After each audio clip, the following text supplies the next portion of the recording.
तो अमित शाह का हैदराबाद दौरा आज, मिशन हैदराबाद पर अमित शाह।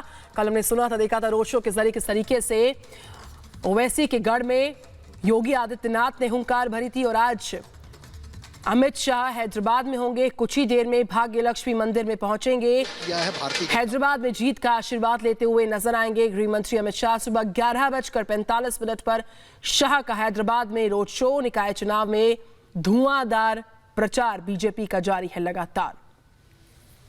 वहां से तस्वीरें भी लगातार हम आप तक पहुंचा रहे हैं। तस्वीरों में इंतजार है अमित शाह का, देश के गृह मंत्री, लेकिन बीजेपी के बड़े चेहरा। इससे पहले सालों साल तक संगठन की जिम्मेदारी वो संभाल चुके हैं, जहां पे अब नड्डा की मौजूदगी है। लेकिन सियासी ताकत दिखाने की कोशिश दक्षिण भारत में एक बार फिर से बीजेपी की तरफ से। यही वजह है कि जेपी नड्डा, योगी आदित्यनाथ और अब अमित शाह, ये तमाम बड़े चेहरे, चर्चित चेहरे, जिनसे कैडर में, जिनसे संगठन में, जिनसे कार्यकर्ताओं में जान आ जाती है, वो पूरी ताकत के साथ चुनावी मैदान में उतर जाते हैं। वहां पहुंच रहे अमित शाह, बहुत खास मायने हैं इसके। सीधे हम हिमांशु का रुख करेंगे। हिमांशु, तस्वीरें लगातार हमें मिल रही है, तस्वीरों के जरिए बहुत कुछ समझ में आ रहा है, लेकिन ओवैसी के बयान पे अगर मैं फोकस करूं तो ओवैसी का ये कहना है कि आप अमित शाह क्या, आप नरेंद्र मोदी को बुला लीजिए, कुछ नहीं होने वाला है।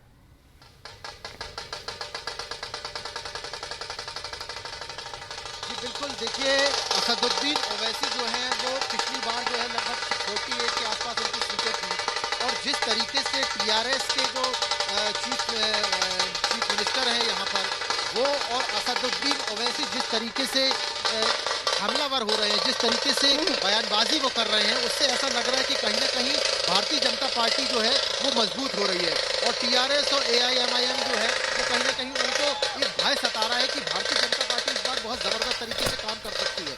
मैं सीधी तस्वीर अपने दर्शकों को दिखाना चाहता हूँ। यहाँ पर तमाम भारतीय जनता पार्टी के कार्यकर्ता, और कुछ देर बाद जब अमित शाह यहाँ पर आएंगे तो उनका स्वागत जो है इस तरीके के नगाड़ों से किया जाएगा। देखिए, सुनिए आप, यहाँ पर इस तरीके का माहौल यहाँ पर तैयार किया, आप देख सकते हैं जबरदस्त तरीके से यहाँ पर जो है स्वागत किया जा रहा है, स्वागत किया जाएगा। एक माहौल बनाने की कोशिश हो रही है।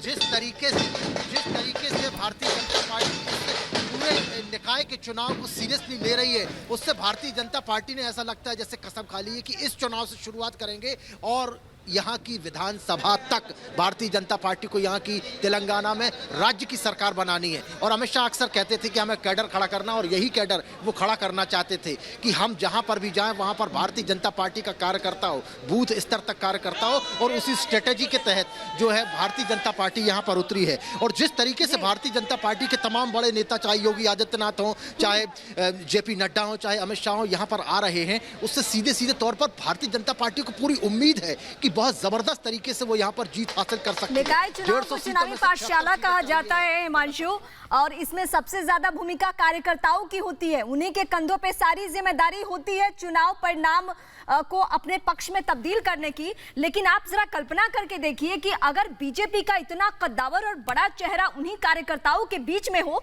तो वो किस तरीके से पूरे जोश के साथ चुनावी मैदान में उतरेंगे। और ये जो बीजेपी की स्ट्रैटेजी है, बाकी और किसी पार्टी में नजर नहीं आती है। उसके बाद लोग ईवीएम का रोना रोते हैं।